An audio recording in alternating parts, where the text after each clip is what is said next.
Aujourd'hui, nous sommes au cœur des paysages de la Champagne, dans un écrin qui mérite le détour, Orbey-l'Abbaye. Vous allez le voir, le dépaysement est total dans ce village de presque 600 habitants. Il y a bien sûr l'abbatiale, Saint-Pierre d'Orbey, mais aussi des recoins secrets et surtout des personnalités à rencontrer. Nous allons tout de suite retrouver Laurence qui tient un gîte ici. Laurence, merci de nous faire visiter votre village, Orbey-l'Abbaye.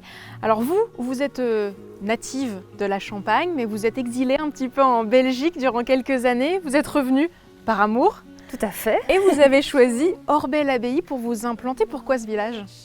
Parce qu'il est plein de charme, il est niché entre les forêts, les sources, les vignes. Franchement, on s'y plaît.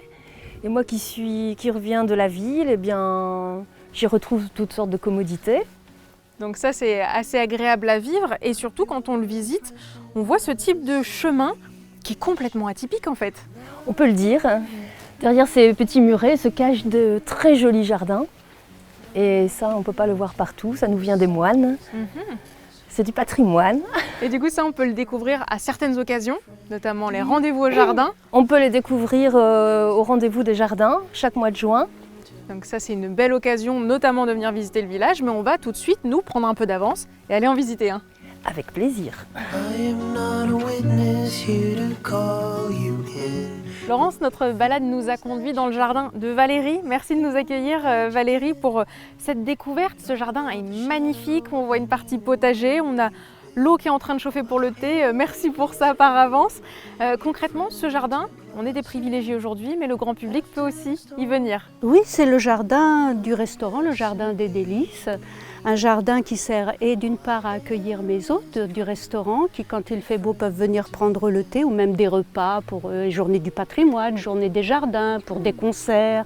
Et puis également les hôtes de la chambre d'hôtes pour avoir des herbes fraîches pour le restaurant, pour le midi, des petites salades. Et puis surtout un lien entre ce que je propose au restaurant qui est basé sur la fraîcheur avec ce jardin qui est là pour nous accueillir. Donc ça, c'est un super atout quand on est comme vous restauratrice dans ce jardin. Je vous propose qu'on serve le thé, puisque là, ça y est, l'eau a l'air chaude. Oui, le samovar nous appelle.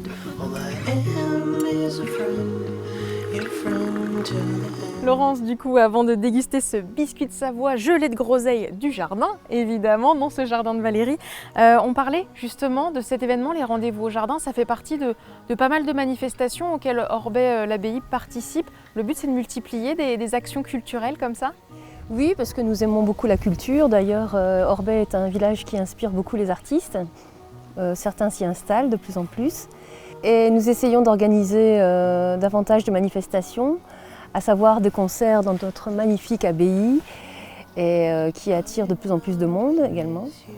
Des expositions et des manifestations comme une carnavalcade où on déambule avec nos fanfares et du spectacle de rue. Tout ça au mois de juin en général. Voilà, un beau village avec de belles rues, de beaux jardins, un superbe accueil. Merci beaucoup d'ailleurs pour votre accueil, Laurence. C'était avec grand plaisir et au plaisir de vous revoir. Vous l'aurez compris, si vous aimez la culture, c'est ici. Si vous aimez les chefs-d'œuvre gothiques, c'est aussi ici. Si vous aimez la nature, c'est évidemment ici.